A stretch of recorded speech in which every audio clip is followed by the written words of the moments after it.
So a few days ago, a couple of people in my server got the idea of talking about new talents, new oaths, new bells, and let me tell you, they was cooking up some heat. These are some of the best ideas that I pulled from those talent suggestions, and hopefully we can get this, get this to Fino, get this to K1, get this to somebody who's trying to get this into the game, alright? So our first bell, because most of the bells are mid, alright, is going to be Reversal. It's a common bell. Can be corrupted. Alright, while active, you absorb the effects of any enchant you're hit with. Press C again to activate a time period where this effect is active on any outgoing damage. Let's say somebody hits you with Blazing while you have Reversal active.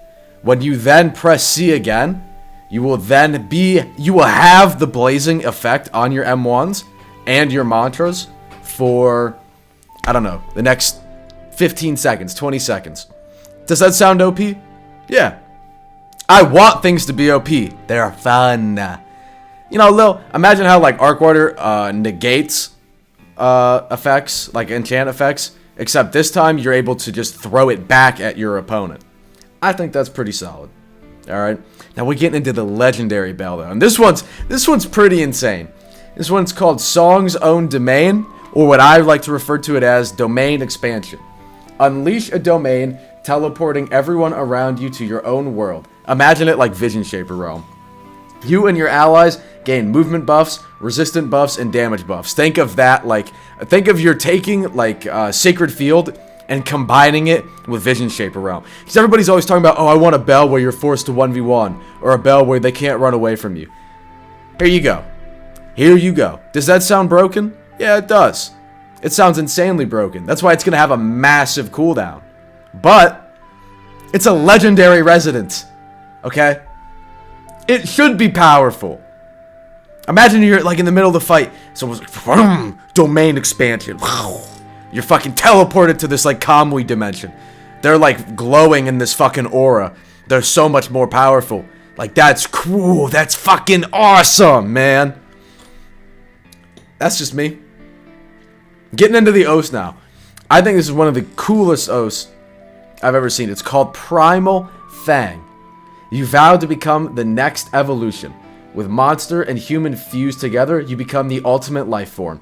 So you would get this oath from that like black diver from floor 2 that gives you the monster mantras. You would do like a quest and you would get this from him. You become fused with monster DNA. Alright. So the first talent, Primal Dragon, I refer to this more as Primal Breath.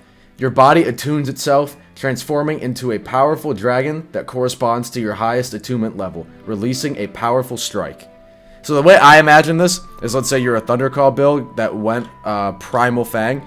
You would then sort of like, imagine like the Kaido Breath, sort of, but Thundercall. Like a massive beam of energy. That's your attunement. Okay? Okay, and then the talents. Okay, Beast Instincts. With your involved form, you naturally hunt prey more swiftly. Gain a boost of speed whenever an enemy is running away from you. With the plus 10 passive agility, we're going to have to bump that down because that's, like, insane. But this would be perfect, especially with, like, the meta of people running away. Like, lost puppies. Now, you're the predator. You're the hunter. Pause. Holy shit.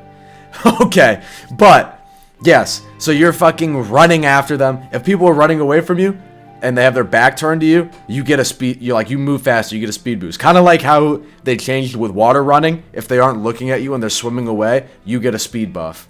Alright? I think that's dope. Alright. Talent. Next talent. Scales of Ire. With your evolved body, you passively form scales that give 1% physical resistance every 10 seconds. Each stack breaking in 2 hits. Caps at 10 stacks. So essentially, if you're out of combat, your like scales build up, so you have an innate 10% physical resistance. But with every 2 hits, that gets chipped down to 0. And then once you're in combat, you can't regenerate them, which is a nice little buff. Nothing crazy. All right. Again, this isn't anything out of the ordinary. And then the final talent, Spark of the Beast. Upon being hit by an attunement, immediately attune your body to the element that hit you, allowing you to proc the status effects that come with it. Attunement list gives 5% pen. Self-explanatory. You're evolutionary. Alright, you're a monster. Like, you're an elemental monster. So if somebody hits you with some Flame Charm, you naturally adapt to use Flame Charm. You evolve. You're the next level of evolution. Alright? Makes perfect sense. And now recently, I've been cooking up this Iron Sing Thundercall build, so I came up with some talents of my own. I want y'all to kind of hear me out, alright? Hear me out. Bear with me. I think these are good. I think they're simple. So the first one, rare talent, Lightning Rod. Alright. Well, metal rods are active, deal increased posture damage with Thundercall mantras. If your opponent is guard broken, consume all rods. Short and sweet. Next talent, Overload. While metal rods are active, deal increased armor damage with Thundercall mantras. Very simple. And then the final one, a legendary dual attunement talent, Conductive Force. Thundercall mantras produce metal rods on hit. Hey, leave your ideas in the comments below. Let me know what y'all think. Cheers. Have a nice year.